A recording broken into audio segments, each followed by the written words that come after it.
Oh, hi there. Welcome to Liberty.me Live. I'm Lucy Steigerwald, and I'm here again with Sheldon Richman, as usual. Last time I was not here and Jeff Tucker was, so now I feel like I gotta fill in for Jeff, which are the shoes and the bow tie are too big for me.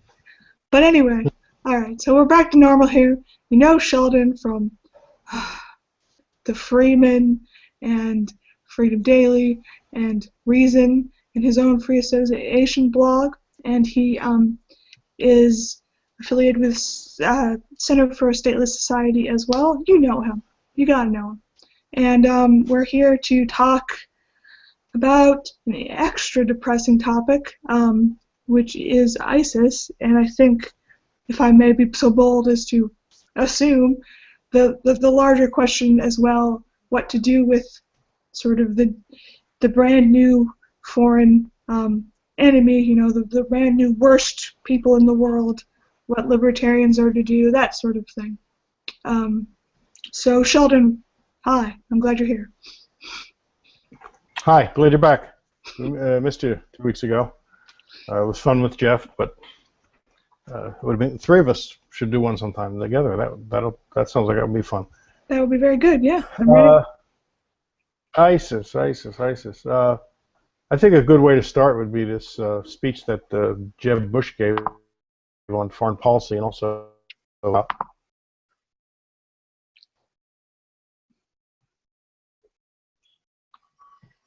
brother. Just that we had faulty intelligence, and I heard him say on TV that overthrowing Saddam has worked out pretty well. That's a direct quote. And yet and you have to wonder, where does he spend his time? He also was like bowing to sort of public pressure by admitting that, like, maybe he wouldn't have, he wouldn't have begun the war if he'd been president back then. So that's sort of, acknowledging public opinion that it wasn't the best idea, but he still has to sort of blame Obama instead of his own brother for things really going awry. So I mean, did he say what? Did he say if he only knew then what he thought we knew back then, that he wouldn't have started the war? He kind of did he say that? After like 3 days of waffling a couple of months ago, he kind of eventually had that drool out of the side of his mouth. But it's pure public opinion, certainly. He did say a lot of mistakes were made by a lot of people. So one of those broad claims, which I guess includes his brother, without singling out his brother. Because when you look at who's advising him, it's all the people that, most of them, who are advising his brother. So can't say there's a whole lot of progress there. Because the Republican plan here, the approach, is to try to shift the blame to Obama for what's been happening in Syria and Iraq and the Middle East generally. So to do that, they have to claim that Bush basically won the war with the surge, that Obama, hastily got out in 2011, that led to all the bad stuff. Now you have to really rewrite history to believe that, or to tell yourself that, and it prompted the thought on Facebook and a few other places that politicians who rewrite history condemn us to repeat it. Yeah, because that's a good one. I mean, this is such a flagrant rewriting of history that anybody who is paying the least bit attention hearing that from a Republican, ought to be just demanding that they shut up and leave the stage, because they have no right to be speaking on serious topics. I mean, of course, we have the great myth that the surge worked. You can find some great stuff on any war debunking that. Eric Margulies and other people have taken that apart. But that's the great myth that began, at the time. You had McCain and everybody saying the surge worked, and I remember they were demanding of Obama that he, publicly say the surge worked, or else he would be, I don't know, burned at the stake or something. It was like a religious thing. It seemed like the Inquisition, right? Say the surge worked. Yeah. If you say that, we'll let you live. Otherwise, we will burn you. That's what it was like. You weren't allowed to question whether the surge worked. Of course, it killed many Iraqis, and I think 2,000 additional Americans. And it didn't work because it didn't accomplish what it was supposed to accomplish. People forget it was supposed to accomplish a whole bunch of things, right? Politically, it wasn't primarily for military purposes. It was supposed to bring about reconciliation in the country and bring the Sunnis into sort of regular life there, so that they wouldn't be resentful of the Shiite. It didn't do any of those things, and even the diminution of violence that occurred after that time was really the result of two things. The U.S. started paying the Sunni warlords in Anbar province to kill Al-Qaeda rather than kill Americans, so they just started spreading money around. And this was the awakening, right? The Sunni awakening, which was in effect even before it was offered and began, I think, before the surge. And then the violence diminished in Baghdad because the Shia completed their ethnic cleansing of Baghdad. They drove most of the Sunnis out, and so the violence ended there. And then also you had the militias, and I think Muqtada's army, his Mahdi army, believing that if they cooled it, that would hasten the American exit, and they wanted the Americans out. So they figured, hey, cool it, let's stop attacking Americans, and let things calm down, and they'll leave.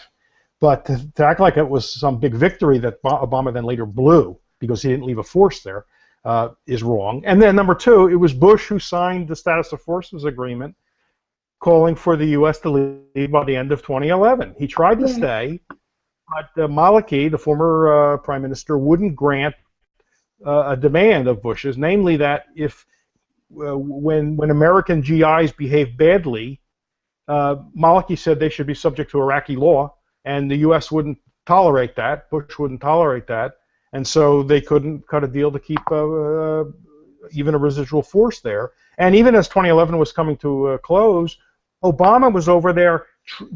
He was sending Panetta or whoever was whoever was his war secretary at the time, begging Maliki to invite us to stay, but he wouldn't do it. So Obama tried to stay, but under the terms of an agreement signed by the George Bush administration, the U.S. was obligated to leave. Now, you won't hear Jeb Bush say this or any of the Republicans, because that then means Obama, as bad as he's been about this, is not the cause of all this bad stuff going on.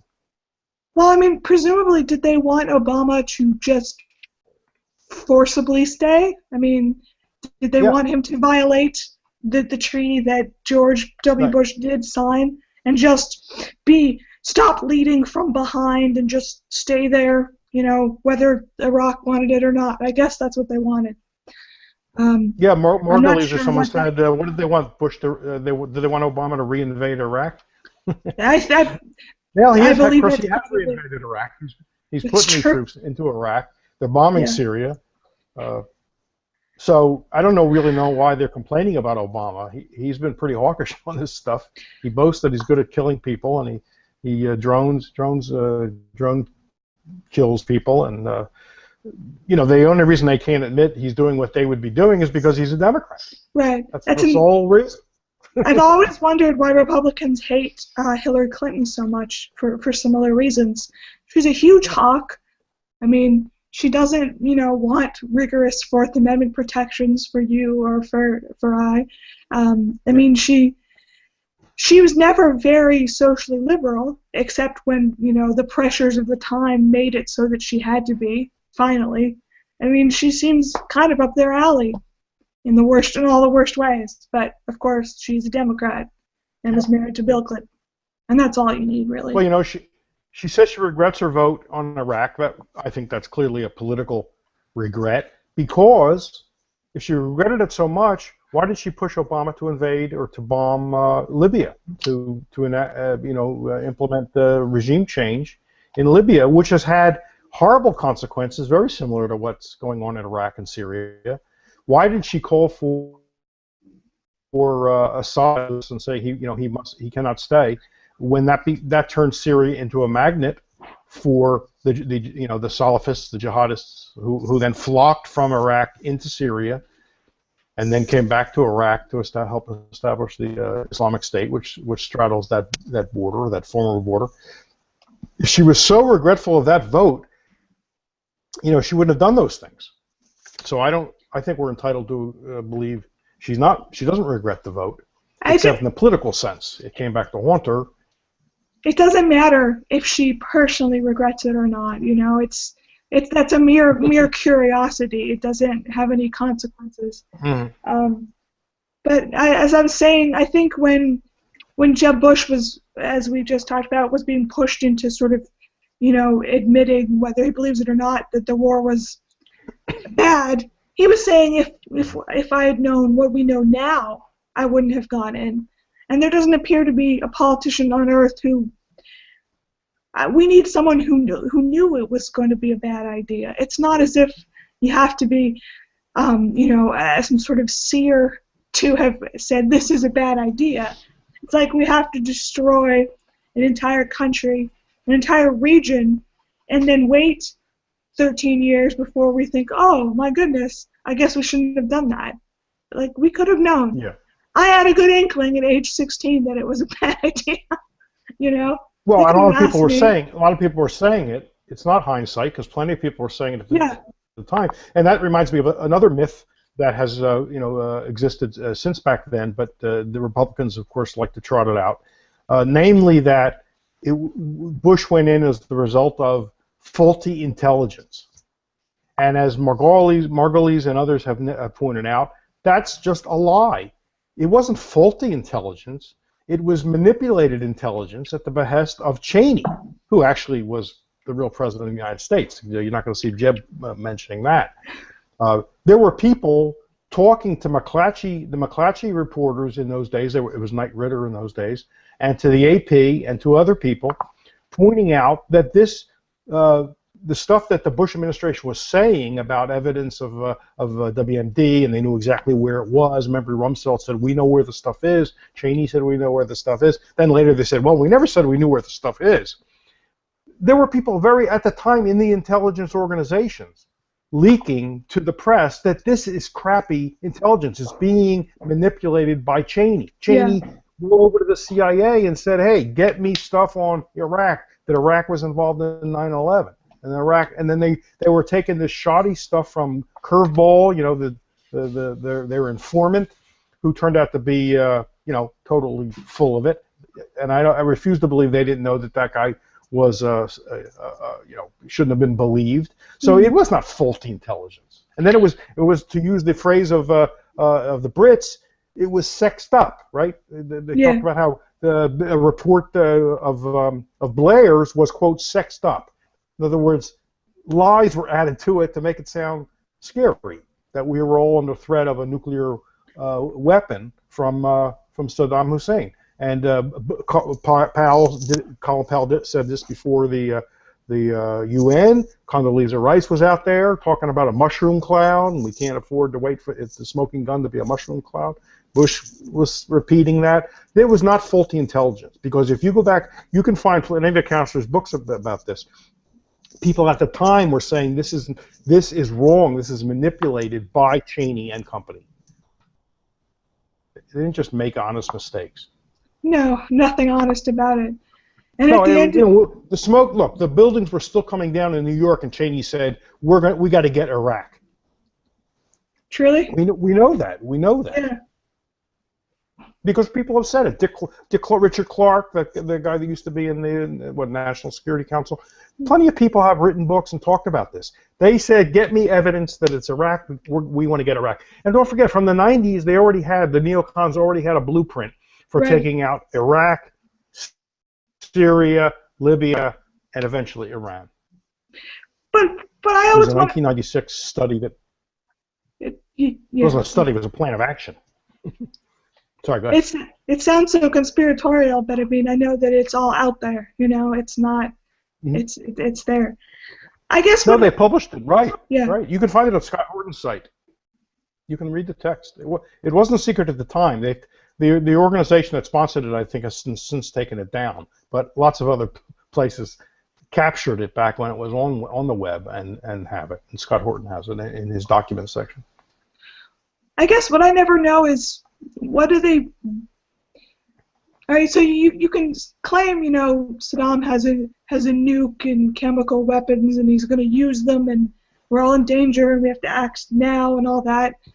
But you still, the idea of the long-term consequences of coming into Iraq and of deposing Saddam, I mean, that's another thing where there's no honest mistake there. And I'm always, what did they want to happen? They just wanted to keep on going and going into Iran next and just following the blueprint that had been laid out before. I mean, I don't know. I just want to point to ISIS and say, is this what you wanted, Yeah.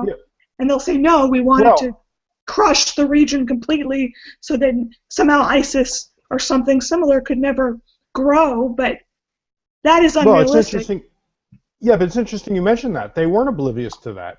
And we know this because recently, because of Freedom of Information action, a 2012 Defense Information Agency document was released. Brad Hoff at LevantReport.com has written a lot about this, and you can find it a lot of places. This was a report put together by the Defense Information Agency and passed up the chain of command. Presumably the President of the United States saw it. This was 2012. This was dated August 12, 2012. And it said the two most important points, it seems, say this.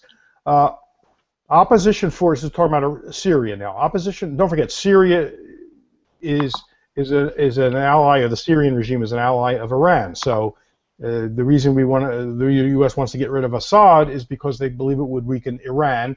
As Obama told Jeffrey Goldberg in an interview some years ago. Anyway, this DIA report says opposition forces, in other words, opposition to Assad, are trying to control the eastern areas of Syria adjacent to the western Iraqi provinces, Mosul and Anbar, in addition to neighboring Turkish borders. Western countries, the Gulf states, and Turkey are supporting these efforts. This hypothesis is most likely in accordance with the data from recent events, which will help prepare safe havens under international sheltering, similar to what transpired in Libya when Benghazi was chosen as the command center of the temporary government. And then the next paragraph is important. If the situation unravels, there is the possibility of establishing a declared or undeclared Salafist principality in eastern Syria, and this is exactly what the supporting powers to the opposition want in order to isolate the Syrian regime. They anticipate a radical Salafist, that's that radical right Wahhabi, I don't know how it's all related, but that emanates from Saudi Arabia, the sort of crazy sect of Sunnis.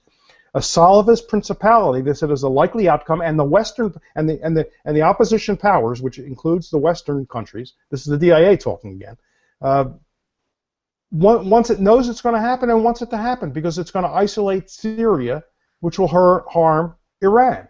So they knew. They weren't oblivious to it. They knew it was an outcome, and it wasn't going to be an unwelcome outcome. Now, did they want ISIS, the exact Islamic State that came out of it, or did they just think it would be Al-Qaeda types, which they now distinguish, right? They now say, oh, Al-Qaeda is not quite as bad as the Islamic State. They're now making these distinctions. No, I'm not saying they wanted exactly, what's his name, Baghdadi, to declare himself the caliph and cutting off people's heads and doing what they're doing. But they anticipated, and not without concern, not with concern, that a Salafist principality would arise and isolate Assad because it was a way to get him and through him Iran. Yeah. It sounds conspiratorial, but there it is. That's a DIA document. And recently, the former head of the DIA, Thomas Flynn, I believe his name is, a general, was on an interview show, and you can find this at LevantReport.com, on Al Jazeera, talking about this. And he said, yes, I was aware of this report. He said, but my job was just intelligence, right? I wasn't a policymaker. And so the interviewer says, so they turned a blind eye to your report and what you were warning? He said, no, it wasn't a blind eye. It was a deliberate decision. You can read it. You can watch the interview online. I've watched it. but I mean, I feel like this kind of thing has no effect on the people who want to go back to the Middle East and finish the job, I guess, or what have you. I don't know. ISIS is scary, but I mean, the scariness of ISIS now makes it harder to remember. Remember when Al Qaeda was the scariest thing around? Remember when the Taliban were the scariest kids around? I mean, yeah. All of these groups are totally horrendous, and the details of their activities are completely sickening. But every intervention just so breeds these worse and worse groups. I mean, it's all right there. Right, and of course, Islamic State has spread Libya into the Sinai, lots of places. Yemen. The general outrage. I'm just gonna pull this. The horror over ISIS. Like, I'm sure that people are sincerely horrified. Sure, I mean, it's easy to be sincerely horrified by ISIS, but the types of people who are just the most outraged and the most dying to go back in there are so often the people who are just really jazzed about the newly trendy xenophobia that Donald Trump has given us and stuff. And these groups that just oppress these populations, and you go back to the Nazis and before, but these people who are so desperate to take them out militarily are the exact same people who have no interest in bringing in a couple million refugees or something, because they would be terrified to do that. I mean, They want to save these people in only the vaguest sense. When they're convenient, these women are being raped, these men are being killed, and I know they're not happy about that, sure, but that's, they wouldn't bring them here. They wouldn't do anything except, have that as a little part of the grand Middle Eastern plan, basically, it seems like. Yeah. Well, because I think, Al Qaeda and Islamic State and any other crazy group you want to name furnishes a very good pretext for or a good argument in their eyes for the U.S. To not withdraw. Yeah. It's like, how can you withdraw when you got these groups? I mean, it's a perfect thing. Now, I'm sure they don't like that people's heads get cut off and that people are raped and otherwise brutalized, but it certainly makes it easier for them to maintain what they'd want to maintain anyway. Yeah. So it just works out real nicely for them. The existence of Islamic State means that we probably, it would be a bad idea for us to go wandering around Iraq and Syria. That would probably be a bad idea with them there, and I wouldn't do it, and I wouldn't advise anyone else to do it. I think we're pretty safe here, and we'd be safer if we withdrew altogether anyway, because the Islamic State doesn't even appear to be projecting its power. They can't look. The national security state can't make up its mind which is worse: agents of the Islamic State in the United States or lone wolves who have no connection whatsoever with the Islamic State. They can't decide which is worse.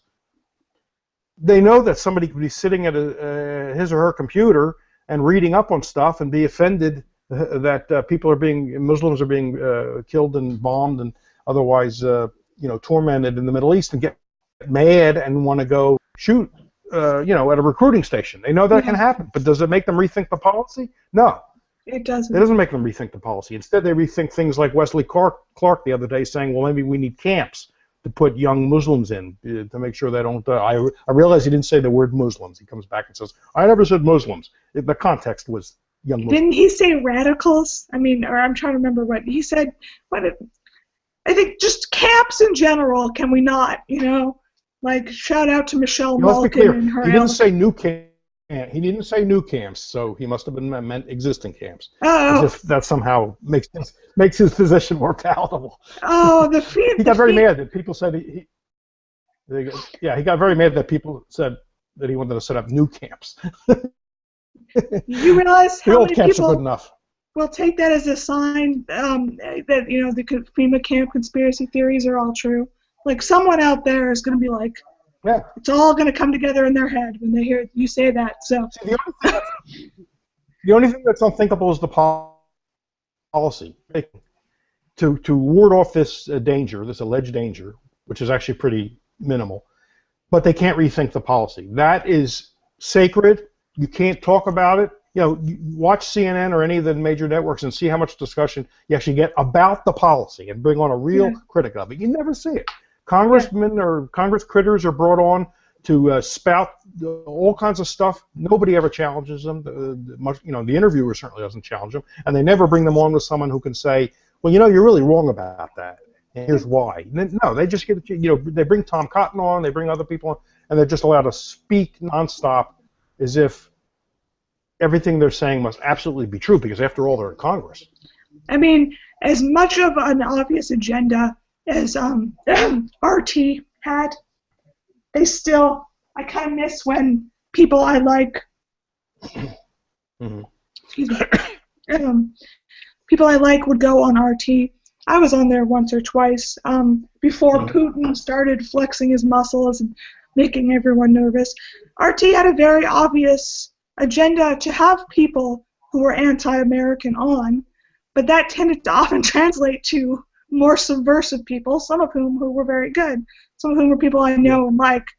And I was just musing on how I miss when that, as bad as agenda-driven as that was, it still felt different enough from the usual cable news. Yeah. Sunday morning. News, my first career was as a news reporter. I worked for a small paper. I worked for the Associated Press. Then I worked for a slightly larger paper in Wilmington, Delaware, the main Delaware state newspaper. And so I have, I have some affection for that. I still romanticize the newspaper reporter a bit, and beyond, I realize it's not related to the facts. And so I still take that seriously, and I took news reporting seriously. That you ought to try to be as neutral as you can be, and present, the various sides when there's a controversy. So when I watch the TV stations and read the major papers, it's just infuriating that they think this is coverage, that this is news coverage, that this is keeping the government honest. It's a joke. How can they? I don't see how they sleep at night, or don't they look in the mirror and say, I'm just a flack for the state? That's all I am. Why aren't I making more money than this? I mean, there's no way they can justify that they are informing the American people what's going on. If they get handed, so one-sided. If they get handed a story, sometimes every once in a while they'll have a good story, but nobody digs. Nobody looks at an established government evil you and I would say is terrible. They don't get up one day and say, I'm going to start a investigative piece that questions why this exists, why this policy exists. If it gets handed to them, sometimes they'll cover it. Like, finally the mainstream media decided that police brutality was a national story 1 year ago. And that's, that's good, but my God, it took them a long time. I mean, they acted like it was a local story, or I did my my thesis on Waco and Ruby Ridge coverage, and there was I just carefully reading it, the way that they talked about it, the way that they acted as if the feds were giving them facts, as opposed to being half of a confrontation who was actually barring the media access to the other half. Yeah. And they would still talk about the feds as if they were some sort of intellectual source that was going to give them just the real thing. It's just, and with war stuff, it's almost worse. I mean, it's worse now than it is with cop stuff, because people are sort of finally trying to get on Radley Balco's level of a decade ago. Though they're not there yet. But there isn't really anybody. Jeremy Scahill, it is very good. But there's so, I don't know. Again, I think like Eric Garris of Anti-War about this. Just this idea that to report on the Iran deal is to report on what various scumbags, to editorialize, who are running for president are saying about the Iran deal. Exactly. Not what it actually said. Right. Because I don't know, Americans we can't. We're so lazy. I don't know if it's unique to America or not, honestly, because I have such an American perspective. But yeah, I don't know. We're just we don't. All I can think of is it's a lack of empathy and sort of an atrophied sense of empathy and understanding, and just right. Like, No, they think they've covered the the waterfront if they have a Republican and a Democrat. Right, exactly. Then they're fair, even though they're both hawks. Even though they both say you can't trust the Iranians, it's in their DNA to be deceitful, which is what what's her name, Wendy, the head negotiator. The head negotiator for Obama at this P5+1 talks had been quoted as saying in front of Congress, testimony, that it's in their DNA. Wendy Sherman, it's in their DNA. Oh, that's vile. That's vile. That's I missed that. That's, so I've never seen anyone. I don't think I've ever seen anyone on one of the major networks question whether Iran is even interested in having a nuclear weapon, ever talking about the fatwa issued by their supreme leader, the Ayatollah, having Gareth Porter on. I mean, you got a perfect person right there, an accomplished award-winning journalist who's written a weighty book filled with documentation, making the case that it's a manufactured crisis. I've never heard that he's been on CNN or MSNBC. Won't even talk about Fox. The closest you get to that is on CNN, at least, is Hillary Mann Leverett, and she makes a lot of good, reasonable points. I haven't seen her lately on CNN, but she gets on once in a while. But I'm not sure she stresses, and I'm not sure what her own position is on the Gareth Porter point, that it's a completely manufactured crisis. Yeah. That there was nuclear weapons program, and there's evidence to back that claim up. She kind of leaves that alone and talks about how the negotiations, we need to encourage the negotiations, and I'm sure she, thinks this agreement should be permitted to go into effect. So what she says is good, but even she doesn't go deep enough. There's nobody coming on and really questioning the whole thing.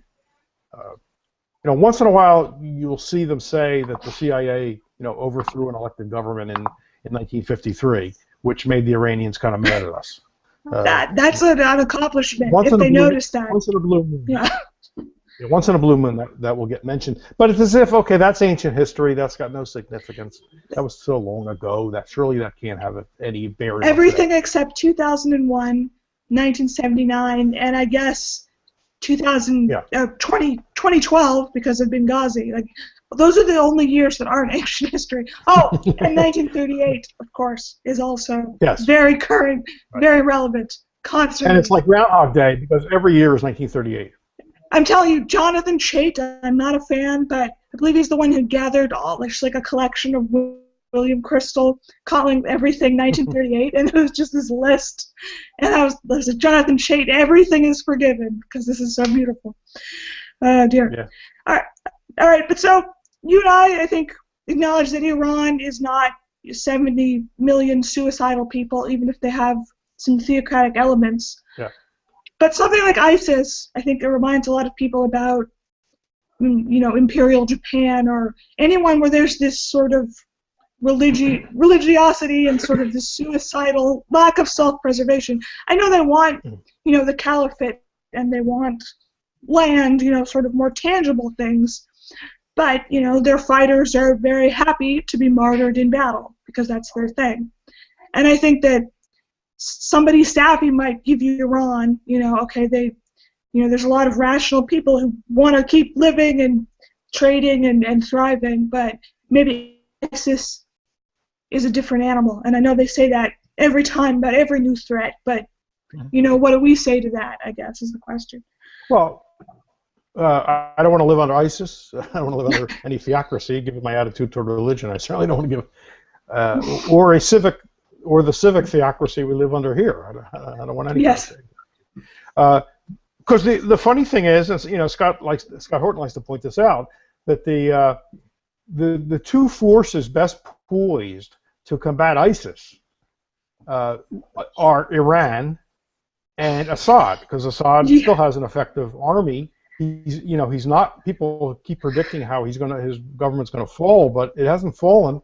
Yeah. even though ISIS and then the Al-Qaeda affiliates are holding some territory, he doesn't seem to be, tottering.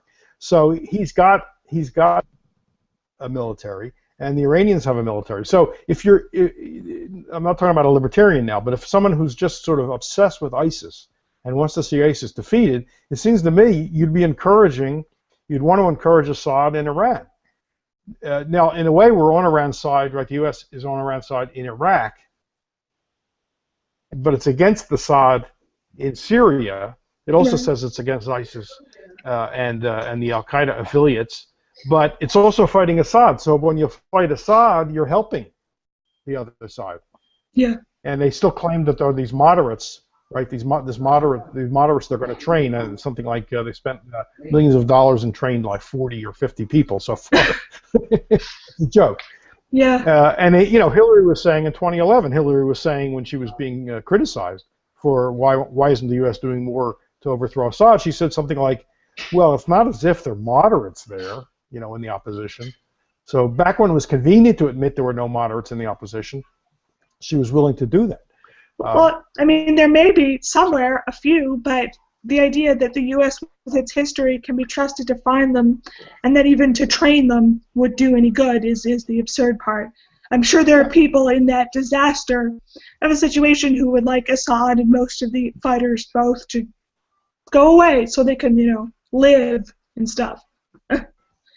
But yeah, I mean, it's a very, very bad plan. And there's been some great work done recently by a very good journalist that I've known for a long time, Jonathan Marshall. You can find his things on Anti-War, but a lot of them originating at Consortium News. And he's retold the history now of Syria in a couple of different articles. The U.S. bears a big responsibility for that turning into such a horrible civil war. Now, Assad's a bad guy. His father was a dictator. However, let's remember, the Bush administration, the United States, would send people they captured in Iraq and Afghanistan, I guess, to Syria to have them tortured. It was called extraordinary rendition. Yeah. Okay, Obama says we don't do it anymore. I don't know. But we didn't mind Assad being a vicious torturer when we needed his services, or he outsourced torturing to his father. And I forget when the son comes into office exactly. So maybe the son too. So all of a sudden we're outraged by how brutal the Assad family is. But when they were working for us, hey, it was okay. Thank goodness. Assad did attack peaceful protesters in the early days of this, when this started to break out in 2011. He did, very bad things. I don't want to say anything nice about Assad. But he needed to effect some sort of reconciliation, and so there was I think something in the works regarding the European Union to where people would sit down and talk, and the fighting would stop. And he showed willingness to do that, and the U.S. blocked it. They blocked this accord to have people sit down and talk, even though there was outside support for it. But the U.S. did not want that. They had decided he has to go. And of course, as soon as you announce he's got to go, and you put the U.S. potential muscle behind it, you're now taking a stand, implying you might do something about it. That then turned Syria into a magnet for the Mujahideen types, right? The jihadists who were in Iraq, who moved over to Syria, thinking, okay, this guy's going to fall now because the U.S. has declared itself. And Hillary, by the way, was one of the people saying, he's got to go, he's lost all legitimacy. Like she's a source of legitimacy. So U.S. policy creates these issues. Now, I'm not saying it's the only thing that creates problems. Okay, I know people like to caricature our position and say, "Oh, you think everything would be great in the world if the U.S. just came home." No, there's bad people who would try to trash other people and rule other people. But if you go back and look at the particulars in case after case, even if the U.S. hasn't originated the problem, it aggravates the problem. Right. It did it back in the Balkan stuff, from 1995 through '99 with Serbia, Bosnia, and Kosovo. You go read the details. Yes, the U.S. aggravates stuff, and it's not just bumbling. There's an agenda there. Yeah. It feels bumbling because you have so many people advocating for certain things and then being sort of outraged or horrified when it goes awry. And like, I don't know, I always think of things like the Strategic Hamlet program in Vietnam, Yeah. which just like pisses me off to think about it. The idea that people are going to react exactly the way these grand planners want them to. I mean, it is domestic, liberalism, but also conservatism, obviously, let's be real. Mm-hmm. Like the type of, we'll pass this law and fix this problem, but it's on an international scale, and instead of, sort of just a legal declaration, which is bad enough and obviously forceful enough, it's a war declaration.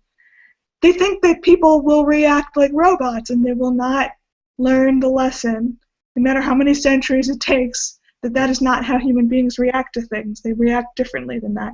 They are resentful. They are angry. It doesn't matter how noble the cause stated by the invading army is. Generally, people are resentful of an invading army.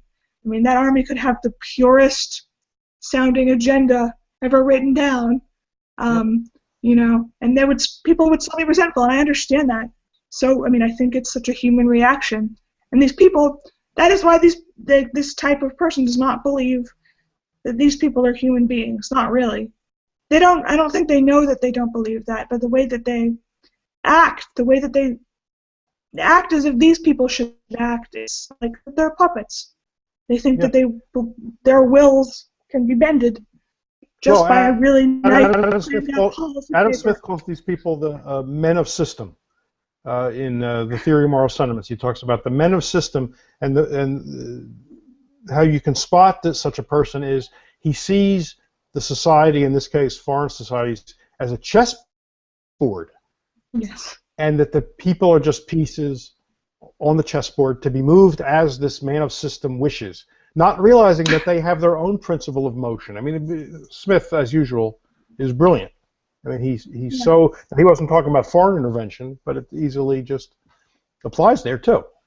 It's the plan. It applies to all humanity, social engineer who has to regard the people as inert, and that could just be moved around in the right place in accordance with the plan, not wanting to admit that the people will have their own ideas, and they will resist. And literally all of human history is there to refute these plans, and they still will not learn this lesson, this one lesson.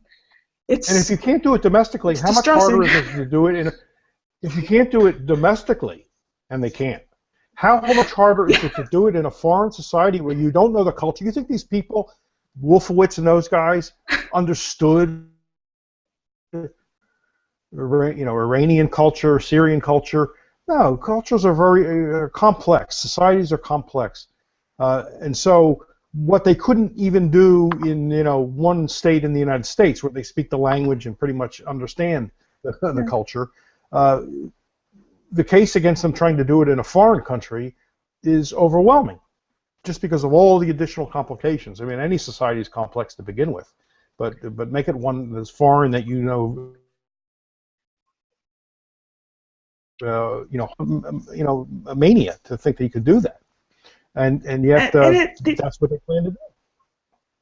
And these people so often are very shamelessly disinterested in the culture. They're not even the faux expert who thinks because they know they've read hundreds of books, then they can manufacture it. Often they just shamelessly are disinterested. They don't know very much about these places at all.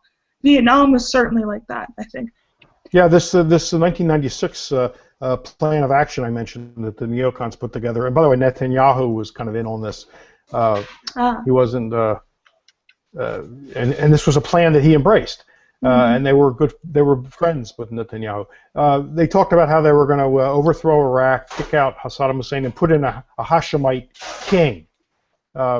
And so Scott Horton had a good interview with David Bromwich, who was writing about this, who's a professor of literature at Yale and a very good analyst of U.S. foreign policy in the Middle East and understands it very well. He said, yeah, they drop in the name Hashemite to sound erudite, right? To sound scholarly. Yeah, we'll install a Hashemite monarchy.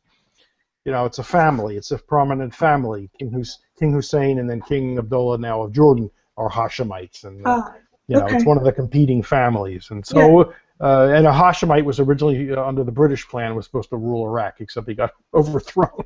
The plan didn't quite work there. But we'll just install a Hashemite king in Iraq, and like everything will be fine because hey, it's our plan, and we're Americans. What could go wrong? Yeah. I mean, at the end of the day, this is just, it all goes back to America needs to do whatever the fuck it wants when it needs to. And that's how you can ally with a monster one day and call him a monster tomorrow because you needed to do it because you are the United States. I mean, I think it's almost that, it's that basic in terms, like, I'm endlessly searching for like a practicality or a morality in these decisions, even a twisted morality, and it isn't there. It's the U.S. needs to do what it needs to do. And, I mean, I've asked people, how bad, you know, how bad can the U.S., how bad are you permitted to be before you're still, you know, the good guys, the morally superior side? And it doesn't matter. I mean, it's not about that. It's the U.S. is the U.S., and it must do what it must do, and that's sort of all. There's nothing to say. It's like they hold all the cards in their hands, all the vocabulary. Well, it's like Nixon. You know, Nixon said, if the president does it, it's not illegal. So if the U.S. does it, if the U.S. does it, it's not can't immoral. be bad. It can't be bad. So right, nothing can happen because I don't know what, we're the chosen nation, we're the indispensable nation, we're the exceptional nation. We got all these terms to justify. But be exceptional, for God's sake. I mean, you know, if it's true, then maybe it is. Don't. It's exceptional. Not the way you want it to be, but it is. Yeah. No one's dropped an A-bomb on civilians yet, or actually anywhere else, except the United States. So that's right, of course. We just went through that anniversary, 70th anniversary. Yeah.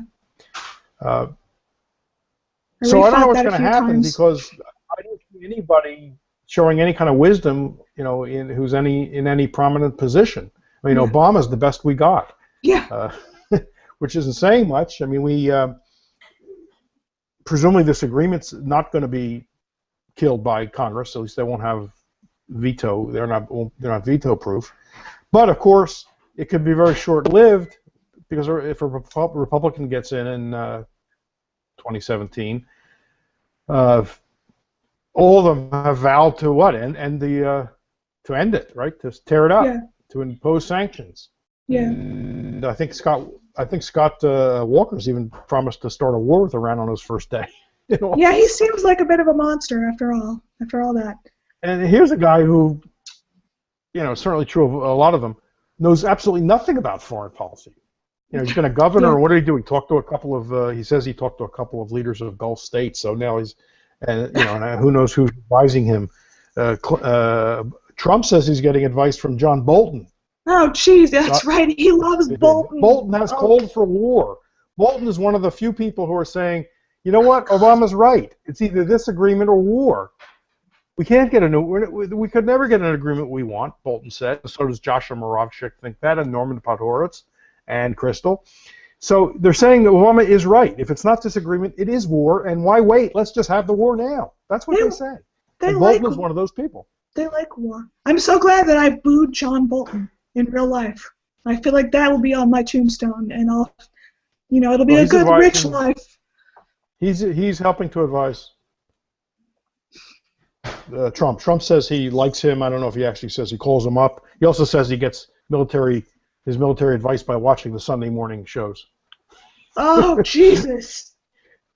So we don't want to turn this into the Trump thing. We can next time. Our next session should be on Trump. We can talk about just Trump. Oh God, that's so I think he's an Americanized Mussolini, but I'll just use that as a teaser. We can take that up next time. Oh yeah, you and Jeffrey, you're both going full Trump is an actual fascist. And the audacity of that using that word, I enjoy. And I don't think he's that different from the rest of them. I just think he's a caricature of the others.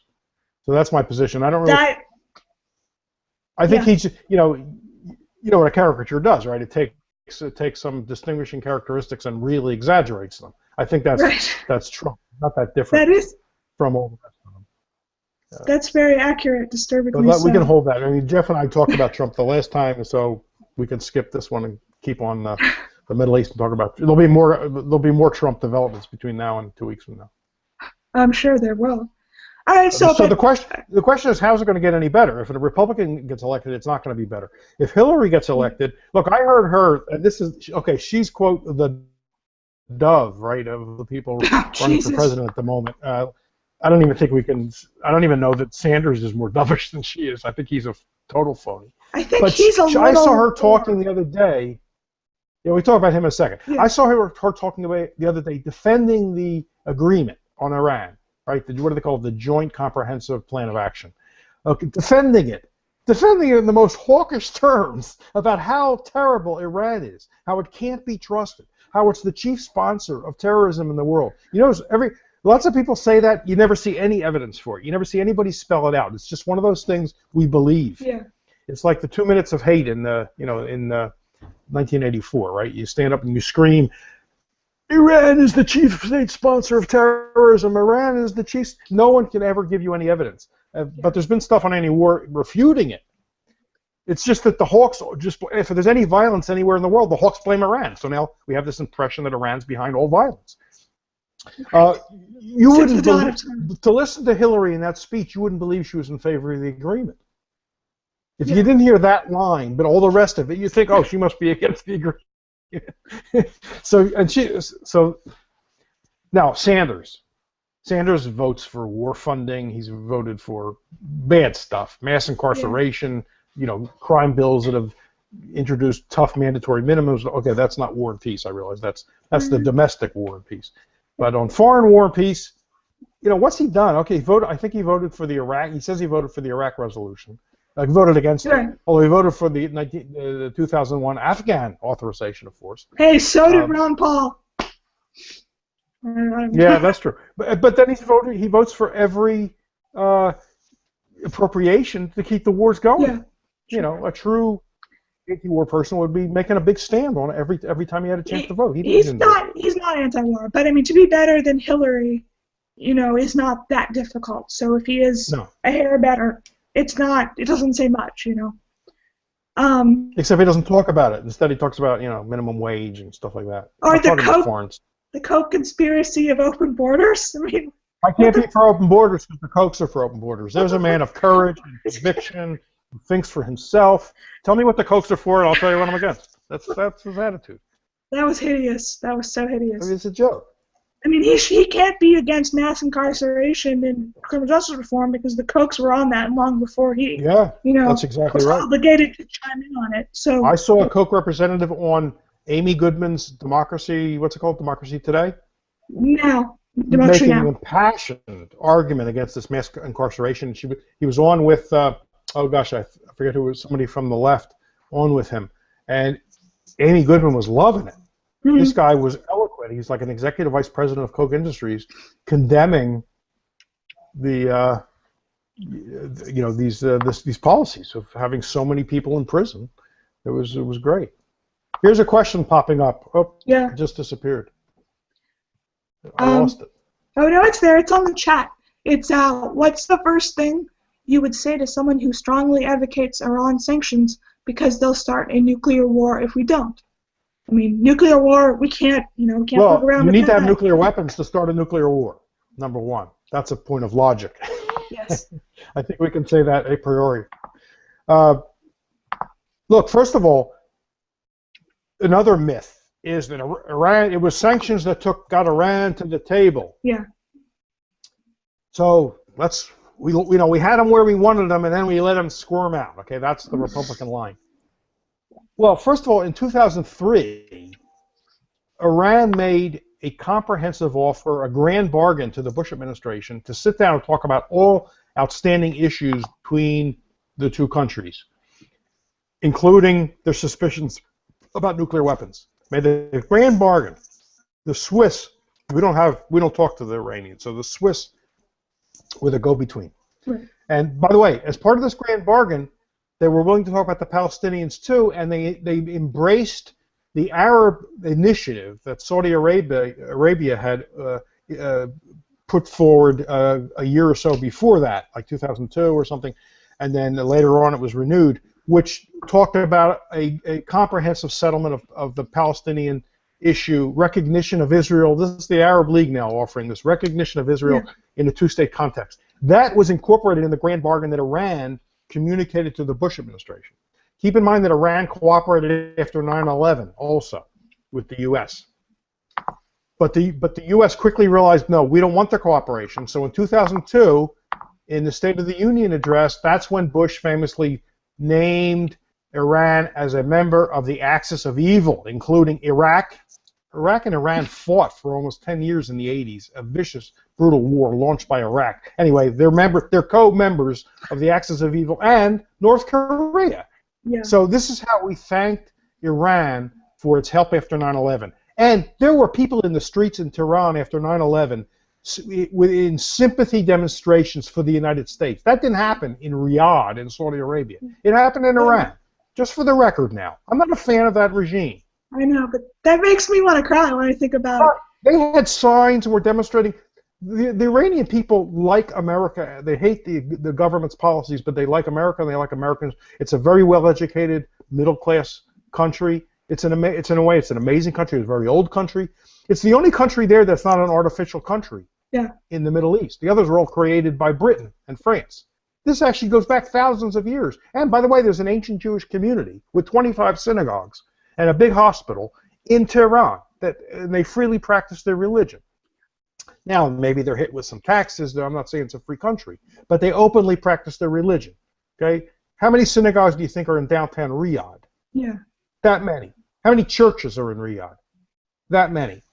By the way, just for the record, the Christians in Syria are backing Assad. They don't want ISIS or Al-Qaeda taking over Syria. And all those other religious minorities are on Assad's side. Again, I'm not pro-Assad, but let's get these facts on the record. Okay, so Iran makes this grand bargain. You'd think they'd jump at it. No, they don't. Bush shoves it aside, and he berates the Swiss for even communicating it to the United States. Don't you bring us stuff like that. That's how Iran got treated. Yeah. Then they started putting in centrifuges, probably as bargaining chips. So it wasn't the sanctions that got Iran to the table. It was the centrifuges, which went from almost none to like 19,000 or whatever. It was the centrifuges that got the U.S. to the bargaining table, not the sanctions that got Iran to the bargaining table. And that's a great lesson for Iran. I mean, that's a lesson. So more sanctions. You know who made money off who's been making money off the sanctions and don't like the agreement either? The Hardliners in Iran. Yeah. What's it called? The Revolutionary Force, Revolutionary Guard. Yeah. They make a bundle because they control the economy and they're doing very well, although the people are not doing well. They make money off the sanctions because they're involved in the black market. They control the black market. So the sanctions only hurt regular people. They have trouble getting medicines. They're dying because of it. Or they're hungry, or food is very expensive. They import food, they import gasoline. They can't participate in the international finance system. If you go over there, you wouldn't be able to use your credit card over there. Stuff like that. So for Tom Cotton and those guys to say we can get a better deal by imposing more sanctions is nonsense. For one thing, don't forget, 5 other countries are in on this agreement on the U.S. side, right? The 5 permanent members of the 4 other permanent members of the Security Council plus Germany. That's the 5 plus 1. Plus Germany all have signed on to this, and the Security Council has unanimously endorsed it. So if the U.S. were to pull out and try to put on sanctions, do you think Russia, China, Germany, France, England, and Germany, and I guess I named them all, are going to go along? They're not. So the sanctions regime would be just the U.S. The U.S. would be isolated, and Iran would be able to come in from out of the shadows and be again part of the international economic system. I'm not saying the U.S. couldn't still inflict some damage on them. They could, but it's not the way it's been, where the U.S. was able to get most of the big countries to go on board, come aboard with them. Yeah. It's a whole changed situation now. So no, and besides, what better agreement are you going to get? what Crystal and those guys want, they know they would never get, and that's why they want it, because it'll lead to war. They want a total capitulation by Iran, a total abandonment of national sovereignty. Now, I'm not a fan of national sovereignty, but we do live in a state system, and Iran's not going to be the first to give up national sovereignty. I'm sorry, and they know darn well. When they say the U.S. ought to have immediate 24/7 access to every site, not just nuclear sites, but any military site, Iran's not going to go for that, because they know the U.S. They know the inspectors are going to have CIA spies spying on their other kinds of military research and capability. That is not. And who are they going to turn it over to? They're going to turn it over to the Israelis. Everybody knows that. So there's not going to be a quote better deal. There's going to be war. That's not how you get a country to trust you, and that's not how you actually get a relationship that might include trade or something like that. I mean, Cuba, the obligatory but sincere disclaimer, hate the Castros, but, the Cuba hating the U.S., there's a long history, and there's a very solid reason why that would be true, including it being written, the U.S. basically gets to come in if it feels the hankering to, right there in the official. Yeah. I mean, like that. How can they not see that just brings anti-U.S. sentiment? That's why people chant, death to the U.S. in the streets, which of course is the worst crime anyone has ever committed in human history, is to chant something against the U.S. and to perhaps burn a flag even. There's nothing I could possibly imagine that's worse than that. And as I said on Facebook, if you were trying to prevent me from trading with the world, I'd burn your flag too. Yeah. Anyway, I hate to interrupt you, but it's 6:00 by my time, Pacific, at 6:03, and we are obligated to make some announcements. Remember, or else Mike Reed will be very angry at us. Yes. Number one, Mike Reed will be interviewing Norman Horn tonight at 9:30 Eastern. And here's the link. I put the link. And then the Unbiased America show with guest star Wayne Allen Root will be tomorrow night at 8 Eastern. And then, if you want to see more of Lucy and me, along with Walter Block, before our regular next meeting, which is 2 weeks from tonight, you can see the three of us on the 28th at, what time is it, 9 o'clock? Yeah. Yes, 9 o'clock Eastern, p.m. We are going to be discussing, not debating, we're going to be discussing left libertarianism, and Lucy's going to moderate because she's such a moderate person. And, Walter Block and me. And, so, yeah, if you have anything you want me to ask, sorry, Sheldon, or just drop me a line somewhere, because I'm still trying to figure out, what needs to be covered and what needs to be said. Okay. So if anybody has something they're dying to have Sheldon and/or Walter discuss or answer, then just let me know, and I'll bring it up. I have that article in the I can send you the link to my article in the American Conservative about left libertarianism and the unknown ideal. I think it was called something like that, which I'm gratified that people point to as a good thing to read if you want to know what left libertarianism is. So that ought to prompt. That's got some history. That's got history and theory, and should prompt some points for discussion. I have a feeling you're going to have no trouble with this. This is going to be all very spontaneous, and we're going to not be able to cover most of what we want just because we're going to have so much. And hey, you're not moderating two shrinking violets. Let's say right. It'll be good because I agree with you. Walter Block and I have never been accused of being shy. I agree with you on so everything. Anyway, thank you, everybody. Yes, go. Hold on. Go read Sheldon's work at the Free Association. The most recent interesting thing SheldonRichman.com. Most of it's at Reason. You can find it at some at Counterpunch, and also Liberty.me has everything. It immediately puts up everything. But it originates at SheldonRichman.com, which is Free Association, my blog. Lucy, read Lucy at Any War, great column. I did a Federalist piece. All of the conservative commenters hated me, even though it was pro-gun rights. But go read that. It's my most recent interesting thing. I guess that's it. Thanks for joining us. Sheldon, lovely as always. Thanks for ranting. See you on the 28th. It's very heartening. Okay, bye. Have a good night. Bye-bye. Again, at the time, you had McCain and everybody saying the surge worked, and I remember they were demanding of Obama that he, publicly say the surge worked, or else he would be, I don't know, burned at the stake or something. It was like a religious thing. It seemed like the Inquisition, right? Say the surge worked. Yeah, If I you say remember. that, we'll let you live. Otherwise, we will burn you. That's what it was like. You weren't allowed to question whether the surge worked. Of course, it killed many Iraqis, and I think 2,000 additional Americans.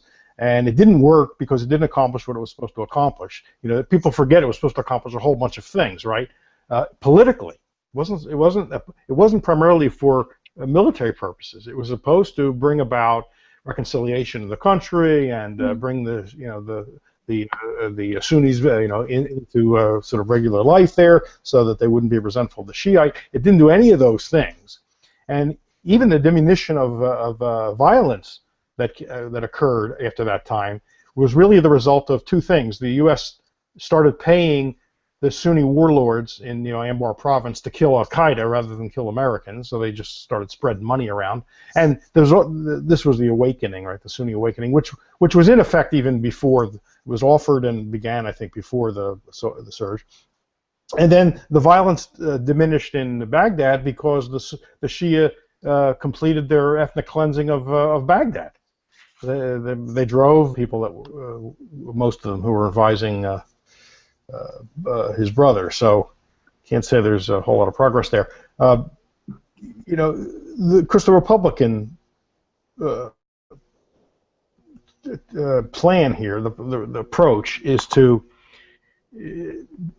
try to shift the blame to Obama for what's been happening in Syria and Iraq and the Middle East generally. So to do that, they have to claim that Bush basically won the war with the surge, that Obama, hastily got out in 2011, that led to all the bad stuff. Now you have to really rewrite history to believe that, or to tell yourself that, and it prompted the thought on Facebook and a few other places that politicians who rewrite history condemn us to repeat it. Yeah, because that's a good one. I mean, this is such a flagrant rewriting of history that anybody who is paying the least bit attention hearing that from a Republican, ought to be just demanding that they shut up and leave the stage, because they have no right to be speaking on serious topics. I mean, of course, we have the great myth that the surge worked. You can find some great stuff on any war debunking that. Eric Margulies and other people have taken that apart. But that's the great myth that beat most of the Sunnis out, and so the violence ended there. And then also you had the militias, and I think Muqtada's army, his Mahdi army, believing that if they cooled it, that would hasten the American exit, and they wanted the Americans out. So they figured, hey, cool it, let's stop attacking Americans and let things calm down, and they'll leave. But to act like it was some big victory that Obama then later blew because he didn't leave a force there is wrong. And then number two, it was Bush who signed the Status of Forces Agreement calling for the U.S. to leave by the end of 2011. He tried to stay, but Maliki, the former prime minister, wouldn't grant a demand of Bush's, namely that if when American GIs behaved badly, Maliki said they should be subject to Iraqi law, and the U.S. wouldn't tolerate that. Bush wouldn't tolerate that, and so they couldn't cut a deal to keep even a residual force there. And even as 2011 was coming to a close, Obama was over there. He was sending Panetta, or whoever was his war secretary at the time, begging Maliki to invite us to stay, but he wouldn't do it. So Obama tried to stay, but under the terms of an agreement signed by the George Bush administration, the U.S. was obligated to leave. Now, you won't hear Jeb Bush say this or any other. Oh, hi there. Welcome to Liberty.me Live. I'm Lucy Steigerwald, and I'm here again with Sheldon Richman, as usual. Last time I was not here, and Jeff Tucker was, so now I feel like I got to fill in for Jeff, which are the shoes and the bow tie are too big for me. But anyway, all right, so we're back to normal here. You know Sheldon from the Freeman and Freedom Daily and Reason and his own free association blog. And he is affiliated with Center for a Stateless Society as well. You know him. You gotta know him. And we're here to talk about an extra depressing topic, which is ISIS. And I think, if I may be so bold as to assume, the larger question as well, what to do with sort of the brand new foreign enemy, the brand new worst people in the world, what libertarians are to do, that sort of thing. So Sheldon, hi, I'm glad you're here. Hi, glad you're back. Missed you 2 weeks ago. It was fun with Jeff, but it would have been three of us should do one sometime together. That sounds like that would be fun. That would be very good. Yeah, I'm ready. ISIS. I think a good way to start would be this speech that Jeb Bush gave on foreign policy, and also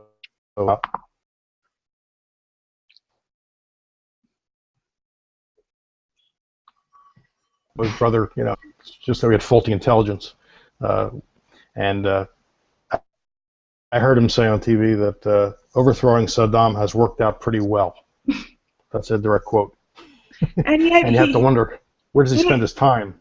He also was bowing to sort of public pressure by admitting that maybe he wouldn't have he wouldn't have begun the war if he'd been president back then. So that's sort of acknowledging public opinion that it wasn't the best idea, but he still has to sort of blame Obama instead of his own brother for things really going awry.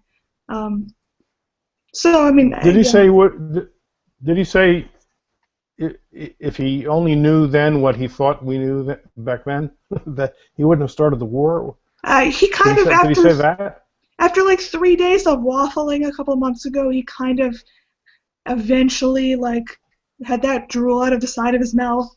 But it's pure public opinion, certainly. He did say a lot of mistakes were made by a lot of people. So one of those broad claims, which I guess includes his brother, without singling out his brother. Because when you look at who's advising him, it's all the